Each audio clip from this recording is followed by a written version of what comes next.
2021년 하반기에 반복이 있을 것인가 아니면은 이놈이 AI를 모르는 것인가 굉장히 저도 궁금합니다. 여기서 중요한 건 뭐냐 하면은 미너비니도 승률이 50%밖에 안 된다. 근데 미너비니는 틀려도 돈을 별로 잃지 않는다.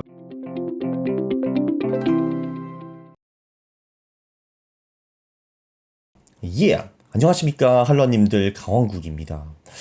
투자의 신 마크 미너비니와 엔비디아 무슨 인연 또는 악연이 있었을까 한번 같이 살펴보겠습니다. 네, 마크 미너비니는 요즘 가장 핫한 엔비디아 주식을 여러 번 언급한 히스토리가 있습니다. 가장 먼저 언급한 게 언제인가? 2015년 10월 7일이더라고요. 트위터에 언급을 했어요. 여기 보니까 세이파 랭킹이 높은 주식 중에 뭐 엔비디아, 나이키, 아마존 어쩌고 저쩌고 이런 기업들이 있다라고 했습니다. 세이파 랭킹이라는 거는 이제 미너비니가 매수에 적극 고려하는 그런 주식들을 말하는 거고요. 좀 더 자세한 내용은 그의 책을 보시거나 882번 영상을 참조하시기 바랍니다. 참고로 그가 말한 게 2015년 10월 이때쯤이었거든요. 참고로 이때 샀으면 굉장히 좋았을 겁니다. 이때 미너비니가 아니라 엔비디아 주식이 여기쯤 있었는데 이후에 지금까지는 60배 정도 오른 거를 볼 수가 있어요. 60배 정도 올랐습니다. 근데 마크 미너비니가 이때 주식을 사가지고 60배 먹는 동안 존버를 했을 가능성은 사실은 없어요. 이분은 늘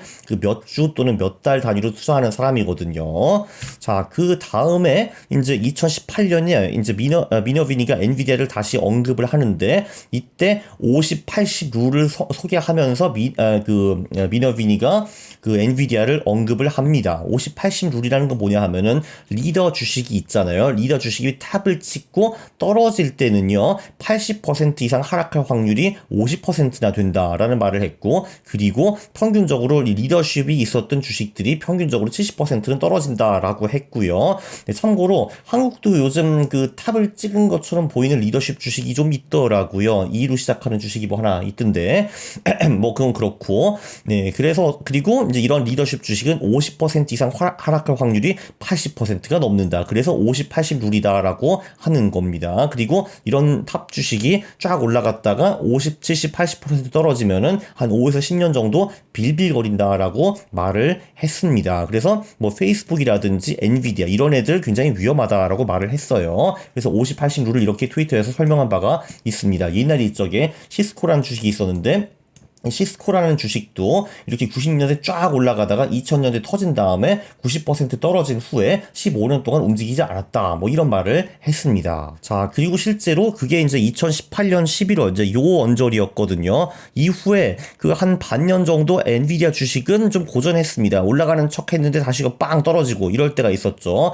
그리고 미너비니는 기본적으로 몇 주 몇 달 단위로 투자하는 사람이기 때문에 이 사람이 말한 게 맞기는 맞았습니다. 한번 이렇게 쫙 떨어진 애는 진짜 지금은 사면 안 된다라는 것이 이때는 맞았고요. 근데 이제 문제는 2019년 후에 얘가 다시 쫙 이제 오르기 시작했다라는 거죠. 자, 그리고 2021년 11월 이때 심지어 미너비니는 공매도를 합니다. 제가 922번 영상에서도 이 얘기를 했어요. 이 보시면은 이제 그 엔비디아 주식이 이렇게 이제 횡보를 하다가 이제 코로나 후에 이렇게 쫙 오른 다음에 이렇게 여기 클라이맥스 탑을 치고 그 다음에 이제 하락하는 모습을 볼 수가 있습니다. 그래서 실제로 21년 11월 9월에 이 말을 했어요. 지금 테슬라라든지 엔비디아는 클라이맥스 탑이다. 그러니까 왜 상승장 쫙 올라가고 이제 마지막 매수세가 나와가지고 이제 쫙 마지막으로 쫙 불을 뿜었다가 추락하는 거 있잖아요. 그런 거를 클라이맥스 탑이라고 하는데 그게 지금 그때쯤인 것 같다라고 말을 했습니다. 21년 11월에요.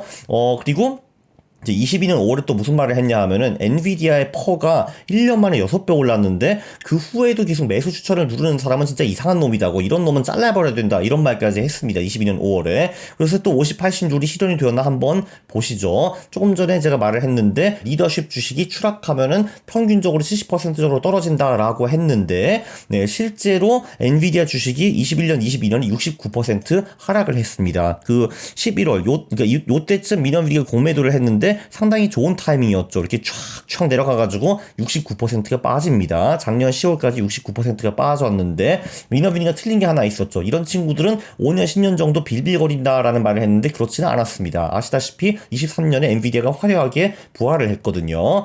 네, 18년에는 이제 엔비디아가 떨어진 걸 보고 이제 그 미너비니가 조롱을 했는데 21년에는 실제로 그 클라이맥스 탑을 맞추고 공매도를 해가지고 돈까지 버셨습니다. 여기 이제 이 말을 했죠. 야, 22년 5월에 이 말씀 말씀하셨는데, 아니 이렇게 많이 올랐는데 이때 추천은 넌 도대체 뭐냐, 잘라버려야 된다, 이런 말을 했어요.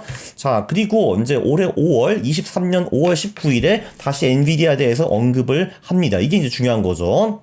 일단 5월 19일에 우리 공매도 워치리스트에 올렸다라는 말을 했습니다. 이게 뭐라고 했냐면 이제 5월 19일날 뭐라고 했냐 하면은 지금 굉장히 이제 큰 주식으로 돈이 많이 몰리고 있다. 언제야 이게? 5월 19일날이니까 화요일이니까 이게 이제 5월 10 며칠날 워치리스트에, 포커스 리스트에 올렸다라고 했습니다. 그러니까 이제 떨어질 수 있는 이제 주식이 될 수 있다, 뭐 이런 얘기죠.